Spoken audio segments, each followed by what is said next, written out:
Thank you. Thanks to Stop the War for inviting me.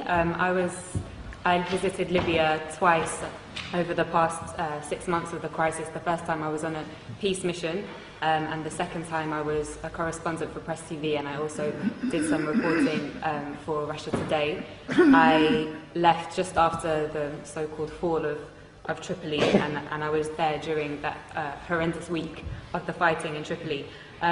Dan's I think really well contextualized how the war in Libya is a war on Africa, but I'd just like to add something. Dan mentioned how NATO have been targeting the over 100,000 soldiers in Libya, but there were also thousands of ordinary men and women. There were a lot of women who volunteered since the beginning of the crisis to defend their country, and they were armed by the government. And during that week in Tripoli when the fighting began, I witnessed how ordinary men and women took up the weapons that they had been trained to use during that 6 months to defend their country. So I'm going to, as a journalist, I'm going to talk a little bit about the role of the media, and this has been an incredible media war. Dan alluded strongly to the criminalization of the Libyan government and Gaddafi. So the media said that thousands of people were about to be killed in Benghazi, but they never showed us any evidence. They said that 6,000 people had been killed by the government. Human rights organizations have confirmed that approximately 250 have died from both sides. They said that the Libyan government was attacking its own people from the air, and Russian intelligence satellites have since shown us that this was impossible. They said that the government was hiring mercenaries from elsewhere in Africa. They never showed us the evidence. Instead, we saw the videos of black Libyans and other black Africans being lynched in public squares by NATO's ground troops, the rebels, with scores of people filming on their mobile phones and Western special forces looking on. They said that Gaddafi was hated by his people, but they never showed us the 1.7 million people in a country of 6 million in Green Square on July the 1st, or the masses in Tarhuna, in Sabha, in Beni Walid, in Sirte, and across the country who demonstrated to pledge their allegiance to their leader and to the Jamahiriya. They never showed us the masses, as I said, of ordinary men and women who had accepted the government's offer of weapons to defend their families, neighborhoods, and country from people who wished to condemn them to enslavement, to imperialism. They said they were targeting Gaddafi's military forces. They ignored the 33 children, 32 women, and 20 men who I saw buried in the small and traditional port town of Majer in Zlitan in early August. They said on August 20th or the 21st that Tripoli fell without resistance. But they didn't tell us that in 12 hours alone, 1,300 people were massacred in that city and 900 were injured. They said that Tripoli fell without resistance and that Saif al-Islam had been arrested and captured and that Gaddafi's compound Bab al-Ziza was taken by the rebels.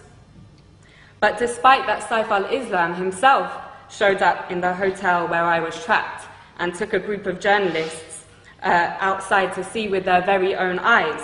They didn't show us the thousands of people filling Bab al-Ziza and the streets of Tripoli waving the green flag on the night of August the 22nd. They said that Tripoli fell without resistance. But they didn't show us that in the 24 hours after those journalists from all the West's major networks had seen that site, that Bab al-Ziza alone was pounded 63 times with NATO bombs. They didn't show us how all the gatherings of the people to defend their capital, from those who wished to send them back to the times of colonial puppet King Idris, were attacked with missiles and Apache gunships. They didn't show us how the brave people of Abu Slim, the poorest area in Tripoli, and the staunchest area of support for Gaddafi, resisted for 5 days until on August 24th, NATO attacked anything that moved and piles of bodies lined the streets. They told us that the country was liberated. 6 weeks later, the rebels have conceded that they won't be able to move their headquarters to the capital. And that the rebels have confirmed, I think it was today, that they won't be able to take Bani Walid, and Sirte also remains strong. So, Gaddafi, mass murderer, hated by his people so much that they would beg NATO to bomb their own country, hated so much that the capital city fell without resistance. Or NATO, mass murderer, killing the Libyan masses because they would die for their leader, just like in Tripoli. I know which one we have mountains of evidence for. In fact, there is so much evidence that even the Conservative Party's own mouthpiece, The Telegraph, has been unable to hide from it.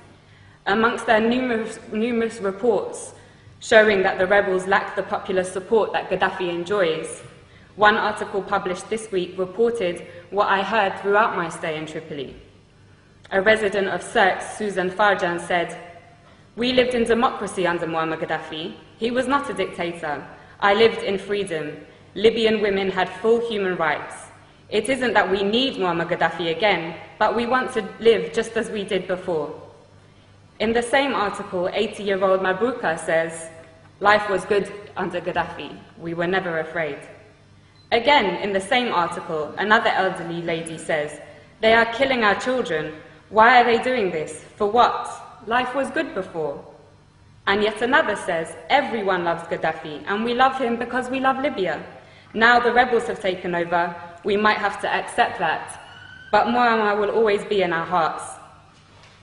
The spectacular U-turn of Al Jazeera, from being a somewhat critical voice of imperialism's wars of aggression in Iraq, Afghanistan, and Palestine, to being an open facilitator of the same aggression against Libya, Syria, and even now the progressive nations of Latin America, was perhaps the greatest propaganda trick I have seen in my lifetime. Co-opting the support of their faithful Arab viewers in the West, whose voices garnered particular prominence during the fashionable so-called Arab Spring, was an important move in order to get all progressive circles in the West to join in the essential criminalization of Gaddafi, when those very circles should have, in contrast, been elevating the status of the not-so-fashionable Libyan Jamahiriya and learning from it. Now all cards are on the table. Al Jazeera's Director General Wada Kanfar has resigned following the release of WikiLeaks cables, which revealed he has been taking orders from none other than the CIA. He has been replaced by a member of the Qatari royal family, which has been heavily engaged in the war against its fellow Arab brothers and sisters in Libya. But despite the role of Al Jazeera being clear as day now, it continues to get away with the same tricks of tugging on the liberal heartstrings of westernized audiences with its stories about how people in sovereign states of the global south's greatest tragedy is their lack of Western democracy, never mind that it has failed in the West. But despite Al Jazeera's interest in championing this ideology is obviously straightforward. It hosts the United States' largest military base in the Middle East, CENTCOM, and they are, of course, close friends.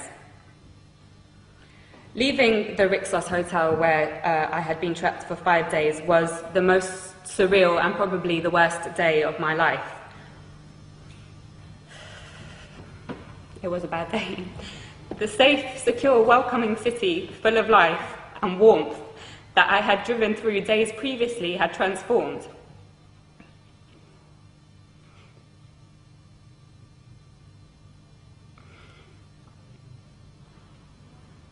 It lay in ruins, and you could not look in any direction without seeing guns or heavy weaponry. Many people had gone into hiding, been killed, and thousands of others had fled. And the people that I knew who remained, who had been the very people who had helped me to learn about the glorious recent history of Gaddafi's Libya, were inevitably traumatized and in a complete state of shock. Libya reached a point, as Dan said, of having the highest standard of living in Africa, a high level of literacy, universal healthcare, and free university education, a high status for women, in society and the greatest degree of equality for the large black population in the whole of North Africa and the Middle East. Those 40 years of revolutionary achievements have now been reversed. And for what?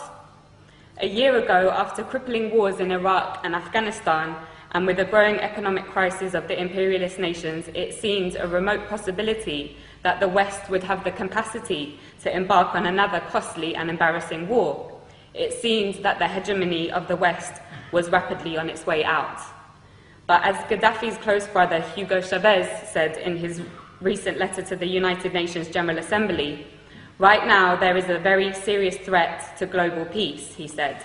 A new cycle of colonial wars which started in Libya with the sinister objective of refreshing the capitalist global system. End quote. He knows that his country will be targeted in that cycle, with the very same model that they used against Libya and are now using against Syria.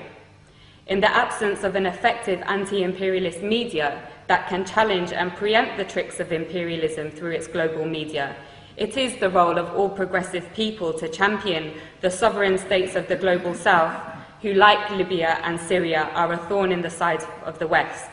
Otherwise, they will be picked off one by one to add fuel to the dying fire of imperialism. And on that note, I want to end with my wholehearted thanks to the heroic Green Libyan resistance, which continues to amaze the world in their ability to stave off the world's most powerful military machine. As Gaddafi said, not only are they defending Libya, but also Syria, Iran, Algeria, the African continent, and the entire global south. Thank you.